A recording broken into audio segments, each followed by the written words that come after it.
یہ C M house اس کو shift کر دو کراچی سے باہر.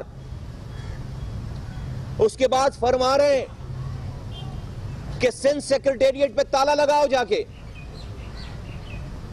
اس کے بعد ڈی جی رینجرز کو ماں بہن کی گالیاں بکی ہیں لائیو کیمروں کے آگے, کیمروں کے سامنے. کہا ہے کہ ڈی جی رینجرز کی لاش کو لٹکا کر 3 مہینے تک اتاروں گا نہیں لاش کو.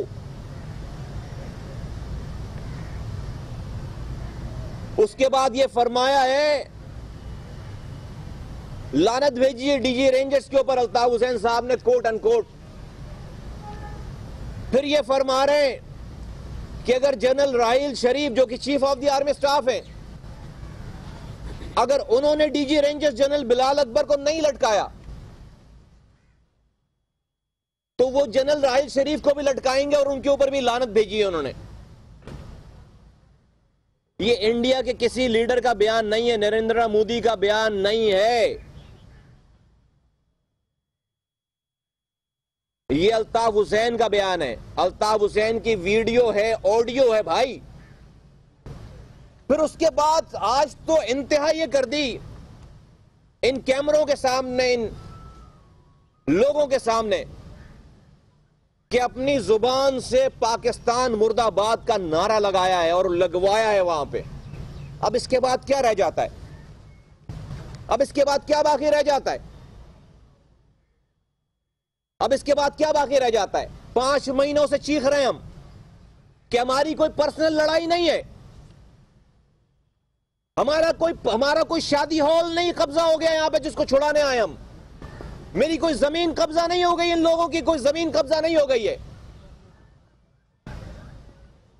جب ہم ان کے ساتھ تھے تو ہم سے یہی سوالات کیے کرتے تھے آپ تمام لوگ. آج جب وہ خود کہہ رہے ہیں, ہم کہہ رہے ہیں, تو آپ کو چونکہ آپ کو ایکٹ کرنا پڑے گا.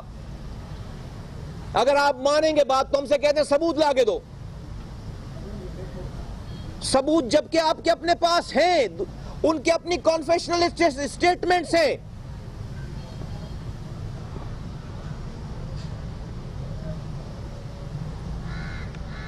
میں اس موقع پہ اپنی بات ریپیٹ کروں گا کہ اس شخص کو, اور آج سے میں ان کو الطاف حسین صاحب بھی نہیں کہہ سکتا, الطاف حسین کہوں گا, کہ ان کو لاشیں چاہیے, لاشیں چاہیے. یہ بزدل آدمی ہے, اس سے زیادہ بزدل آدمی کوئی نہیں ہے دنیا میں. شراب کے نشے میں دھت تقریریں اٹھاؤ ابھی جو کر رہے تقریریں, نہ اس کو دن کا پتہ ہے نہ اس کو رات کا پتہ ہے. اور یہ مہاجروں کا لیڈر کہلا رہا ہے, مہاجروں کے لیے الگ وطن بنانے کی بات کر رہے ہیں یہ آدمی. یہ ان کی لاشیں چاہیے اس کو اس کرائسس سے نکلنے کے لیے. یہ ان کے اوپر ایسا دھبا لگا کر جانا چاہتا ہے کہ جس کو اس کی 7 نسلیں مٹا مٹا کر تھک جائیں اور وہ دھبا نہ مٹے اس کے اوپر سے. یہ چاہتا ہے یہ آدمی کہ اس کے اوپر, اس کی قوم کے اوپر, اس کے لوگوں کے اوپر, اس کی کمیونٹی کے اوپر جو ہے وہ اسٹیبلشمنٹ ٹینک چلا دے. لاشیں گرائے یہ رقص کرے گا, لاشیں گرائے یہ شخص رقص کرے گا. اس شخص کو خیال نہیں ہے کہ اس کے سینکڑوں ہزاروں بچے پابند سلاسل ہیں, سینکڑوں بچے اس کے جو ہے وہ لاپتہ ہیں, اسی آرمی رینجرز کی کسٹڈی میں. یہ خود کو اس قوم کا باپ کہلاتا ہے, ان کارکنوں کا باپ کہلاتا ہے. یہ اس کو کسی ایک آدمی کی بھی فکر ہے کہ جس آرمی کو, جس اسٹیبلشمنٹ کو, جس پاکستان کو یہ گالی بک رہا ہے,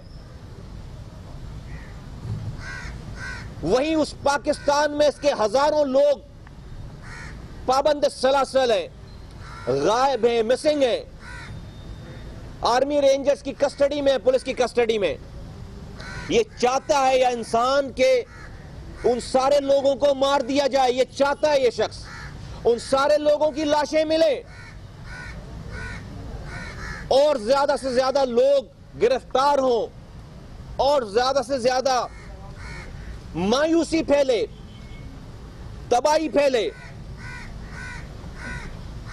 ڈسپنڈنسی پھیلے، اور پھر یہ اس کے اوپر گری و آزاری کرے، لوگوں کو جمع کرے، مرثیہ پڑے، پاکستان کے خلاف لوگوں کو ورغلائے. یہ قوم 3 نسلیں تباہ کر دی اس آدمی نے، لیکن اس کا خون پینا بند نہیں ہوا ہے، اس قوم کا خون پینا بند نہیں ہو رہا. میرے پاکستانیوں اور خصوصاً اردو بولنے والے مہاجروں، میں تم سے مخاطب ہو کر آج پھر یہ کہتا ہوں کہ تم فیصلہ کرو. آج یہ فیصلہ تمہیں کرنا پڑے گا، ورنہ تمہیں اس دنیا میں بھی خدا کے غیظ و غضب کا نمونہ چکھنا پڑے گا، اور تمہیں آخرت میں بھی اس بات کا جواب دینا پڑے گا کہ تمہیں کوئی بتانے والا آیا تھا اور تم نے اس کی بات نہیں مانی. تمہیں اپنی نسلوں کو بچانا ہوگا، تمہیں اس پاکستان کے ساتھ کھڑے ہونا ہوگا. تمہاری خاموشی، مجرمانہ خاموشی، اور مجبوراً اس آدمی کا چند درجن لوگوں کا ساتھ دینا اس نسلوں کے ساتھ تباہی بربادی ہے. فیصلہ کرو آج، فیصلہ کرو اس بات کا کہ اب کیا باقی رہ گئی ہے. بات کون سی بات اب پروو ہونا باقی رہ گئی ہے؟ آپ کی خاموشی اب آج کے بعد سے یہ خاموشی جو ہے وہ یہ مجرمانہ خاموشی ہے. آج کے بعد سے یہ خاموشی مجرمانہ خاموشی ہے. میں آج تک جڑے رہنے والے ان کے لوگوں کو کہتا ہوں، الطاف حسین صاحب کے ساتھ جڑے ہوئے لوگوں کو کہتا ہوں، آج تک جو جڑے ہوئے تھے، کہ خدا را ہوش کے ناخن لو. تمہاری وابستگی کسی کو دھوکہ دے رہی ہے، کسی قوم کو دھوکہ دے رہی ہے، لوگوں کو کنفیوز کر رہی ہے. تم اگر اپنی مراد کے لیے، اپنے نام رتبے کے لیے، اپنی نوکری کے لیے اگر تم نے اس انسان کو نعوذ باللہ خدا بنا رکھا ہے، تمہیں مرنے کا ڈر ہونا چاہیے. اللہ تعالیٰ حساب لے گا تم سے ان ساری باتوں کا. خدا رب بھی ہوش کرو، توبہ کرو.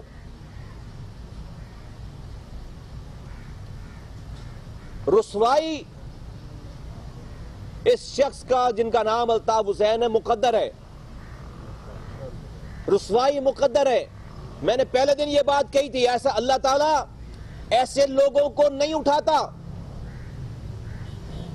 اللہ تعالیٰ ایسے لوگوں کو رکھ کر انسانوں کا امتحان لیتا ہے کہ آج مصطفیٰ کمال، رضا ہارون، انیس ایڈوکیٹ، انیس قائم خانی، وسیم آفتاب، اور یہ جتنے لوگ بیٹھے، افتخار عالم، اشفاق منگی، یہ ان کا بھی امتحان ہے. اور آج فاروق ستار اور اس کیمپ میں جتنے لوگ ہیں ان کا بھی امتحان ہے. اتنی جرت پیدا کریں کہ آئیں پھر ٹی وی پہ اور بولیں کہ ہم ایک ایک لفظ کو اون کرتے ہیں. بند کمروں میں نہ کہیں کہ الطاف حسین برا کر رہے ہیں، بند کمروں میں بیٹھ کر کہیں گے الطاف حسین برا کر رہے ہیں. آئیں پھر کہیں، اون کریں. پھر میں سمجھتا ہوں کہ تمہاری تقدیر الطاف حسین کے ساتھ لکھ دی گئی ہے. ہمارے لیے توبہ کے دروازے بند کر دیے پھر اللہ تعالیٰ نے. اور تم بھی اس قوم کی تباہی بربادی میں تم مجرم ہو ساتھ ساتھ، اگر تم لوگ توبہ نہیں کرتے، اگر تم توبہ نہیں کرتے.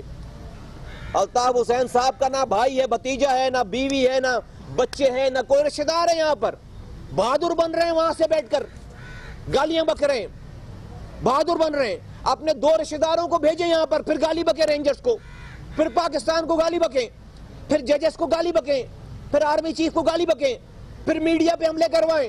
اپنے 2 رشتہ دار بھیج دیں یہاں پر. اس کے بعد میں دیکھتا ہوں کتنا بہادر ہے. یہ نسل تباہ کر دی اس شخص نے، اور ابھی بھی خون پی پی کر بھی اس کا دل نہیں بھرا ہے.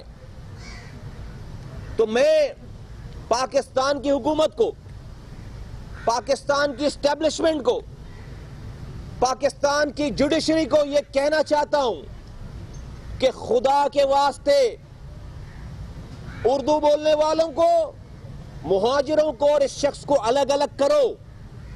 اس کے ساتھ ٹیگ نہ کرو. نہیں ہے قوم اس کے ساتھ. مصطفیٰ کمال کراچی میں پریس کانفرنس کر رہے ہیں اور آج کی صورتحال سے متعلق بات کر رہے ہیں. ان کا یہ کہنا ہے کہ اب ان لوگوں کو توبہ کر لینی چاہیے.